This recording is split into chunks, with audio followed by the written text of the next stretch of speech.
बिस्मिल्लाहिर्रहमानिर्रहीम। अस्सलाम वालेकुम नादरीन, आप यूट्यूब चैनल देख रहे हैं, मैं इमरान रियाज खान। नादरीन, आजकल एक लफ्ज़ आप सुन रहे होंगे, कल्ट। ये लफ्ज़ ज़्यादा पहले आपने नहीं सुना होगा, आजकल इसका इस्तेमाल बहुत बढ़ता जा रहा है और ये लफ्ज़ इस्तेमाल किया जाता है पाकिस्तान में इमरान खान के लिए और पाकिस्तान तहरीक इंसाफ के लिए। ये लफ्ज़ आया कहाँ से, इसे इस्तेमाल कब करना शुरू किया गया पाकिस्तान की पॉलिटिक्स में, और अब ये फैलता क्यों जा रहा है, इसके ऊपर मैंने कोई रिसर्च की है, चीज़ें आपके साथ शेयर करता हूँ। एक तो ये लफ्ज़ पहले भी बोला जाता था, लेकिन बहुत कम शादो नादर कभी सुनने में मिलता था। रजीम चेंज ऑपरेशन के बाद जब मिलिट्री एस्टेब्लिशमेंट को इस बात की मुसीबत पड़ गई कि इमरान खान साहब का सोशल मीडिया का नैरेटिव कैसे तबाह करें, तो उन्होंने बहुत हाथ पांव मारे, पॉलिटिकल पार्टीज़ को साथ मिलाया, मीडिया को साथ मिलाया, सोशल मीडिया के लोगों को गिरफ्तार किया, सब कुछ करके उन्होंने देखा, हत्ता कि गैर मुल्की फ़र्म तक हायर कर ली गई। एक ऐसी गैर मुल्की फ़र्म जो नैरेटिव बनाने का काम करती है, उसके साथ कंसल्टेंसी की गई। उन्होंने हुकूमत का और पाकिस्तान तहरीक इंसाफ का सारा जो सोशल मीडिया उसका जायज़ा लिया, और जायज़ा लेने के बाद ये जो लफ्ज़ कल्ट है, ये इन्हें लिख कर दिया गया कि इस लफ्ज़ का जितना ज़्यादा हो सके आप इमरान खान के ख़िलाफ़ इस्तेमाल करें। क्योंकि पाकिस्तान में हुकूमत जो है वो ये बार बार कहती थी कि ये लोग बात सुनते ही नहीं है। पाकिस्तान तहरीक इंसाफ के लोग या जो सोशल मीडिया है वो किसी सूरत भी इमरान खान को छोड़ने पर तैयार नहीं है। तो ये एक फ़िरका बन गया, ये एक कल्ट बन गया, और ये बात एक गैर मुल्की फ़र्म ने जिसको हायर किया गया था बाकायदा मौजूदा रजीम को बताई, क्योंकि रजीम उस वक्त बहुत तंग था इम्पोर्टेड हुकूमत नामंजूर के ट्रेंड से। और एक ट्रेंड शहीद अरशद शरीफ ने चलाया था, वो कौन था? तो ये चीज़ें काफ़ी परेशान कर रही थी, सोशल मीडिया के ऊपर, मीडिया के ऊपर कंट्रोल नहीं कर पा रही थी पाकिस्तान की मिलिट्री एस्टेब्लिशमेंट। और उसके बाद कल्ट का जो लफ्ज़ है उसको बहुत तवातर के साथ इस्तेमाल किया गया टाउट सहाफ़ियों की जानिब से, कुछ मौलवी लॉन्च किए गए जिनकी जानिब से ये लफ्ज़ इस्तेमाल किया गया, और सियासतदानों ने बहुत ज़्यादा मिकदार में इस लफ्ज़ को इस्तेमाल करना शुरू कर दिया। अब मैं आपको बताता हूँ कल्ट होता क्या है। सबसे पहले तो आप कल्ट की जो डेफिनेशन है वो देख लें, क्योंकि आज ये सारा प्रोपेगेंडा हम आपके सामने बेनकाब कर देंगे और हर चीज़ खोल कर आपके सामने रख देंगे कि कल्ट होता क्या है और इसकी निशानियाँ क्या हैं, और क्या इमरान खान वाकई में एक कल्ट है या एक कल्ट लीडर है। एक मिसाल भी आपको दूंगा अभी हालिया 2023 की।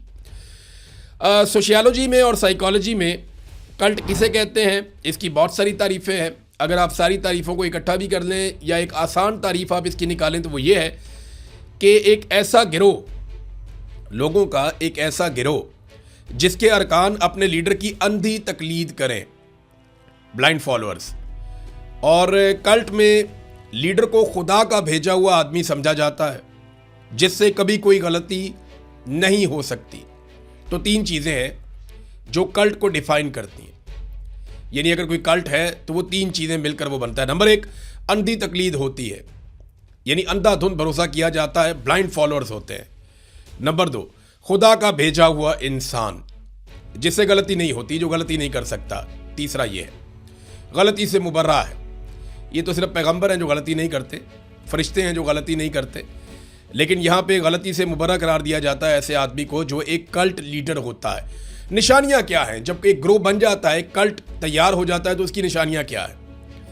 तो जो लिखी बड़ी चीज़ है, जो इंटरनेशनली रिकॉग्नाइज्ड है, इसकी निशानियाँ ये है कि यहाँ पे सवाल पूछने की ममानियत होती है, यानी अगर आप सवाल करेंगे तो आप गद्दार हैं।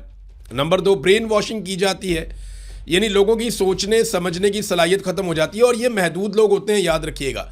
कल्ट हमेशा ज़्यादातर अक़लियत में होता है, ये अक्सरियत में नहीं जाता, ये अक़लियत में रहता है, महदूद लोगों का होता है, ज़्यादा बड़ी तादाद में ये नहीं होता। तो ब्रेन वॉशिंग हो जाती है, सोचने समझने की सलाहियत ख़त्म हो जाती है। नंबर तीन, ज़ीरो टॉलरेंस फॉर क्रिटिसिज्म, यानी तनकीद के ऊपर इनकी बर्दाश्त ख़त्म हो जाती है, कोई टॉलरेंस नहीं होती, अदम बर्दाश्त होती है तनकीद करने वाले के ऊपर, यानी जो हमारे साथ नहीं है वो गलत है, उसे जीने का कोई हक नहीं है। नंबर चार, मालूमात पर कंट्रोल, ये जो फॉलोअर्स होते हैं ना कल्ट लीडर के, इनको बाकी दुनिया से नफसियाती तौर पे काट दिया जाता है, और उसकी वजह से वो सिर्फ अपने लीडर की बात सुनते हैं, वो बैरूनी दुनिया की किसी बात पे बिलीव नहीं करते, यकीन ही नहीं करते। मिसाल के तौर पे कोरोना वायरस आया तो लोगों में एक बात फैला दी गई कि ये जो वैक्सीन है ये इस्तेमाल करने वाले लोग बाद में मर जाएंगे, लोग उस पर बिलीव करते थे। लोग साइंस में सोचना बंद हो गए थे, लोग बिलीव करते ही नहीं थे। अभी तक ऐसे लोग मौजूद हैं। मैंने वैसी एक मिसाल दी आपको। तो ये है कल्ट की निशानियां। नाज़रीन, आजकल एक लफ्ज़ आप सुन रहे होंगे, कल्ट।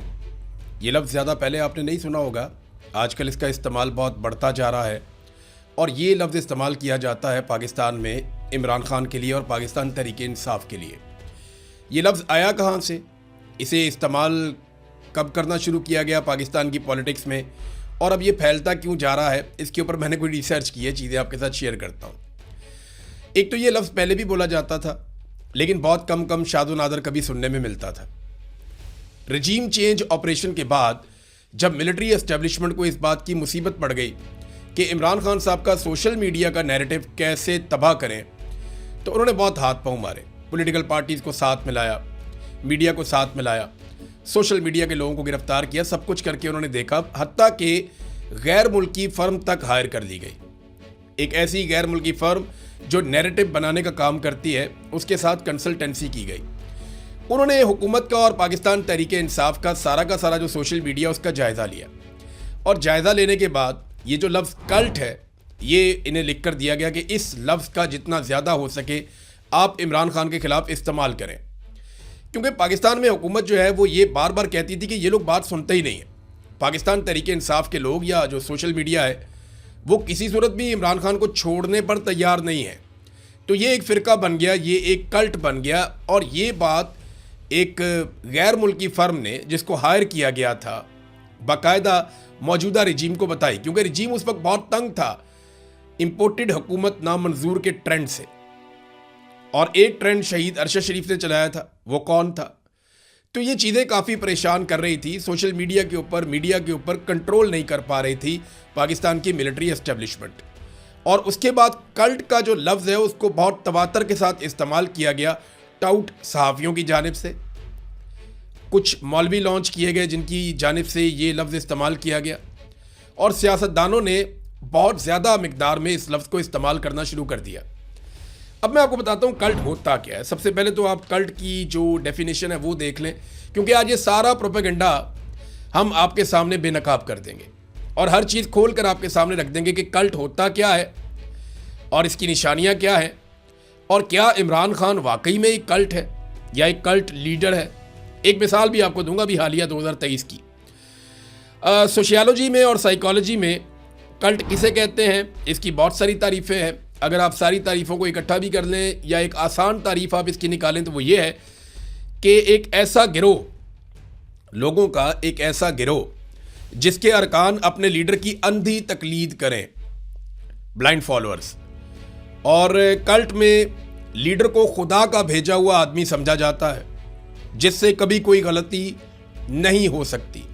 तो 3 चीज़ें हैं जो कल्ट को डिफाइन करती हैं।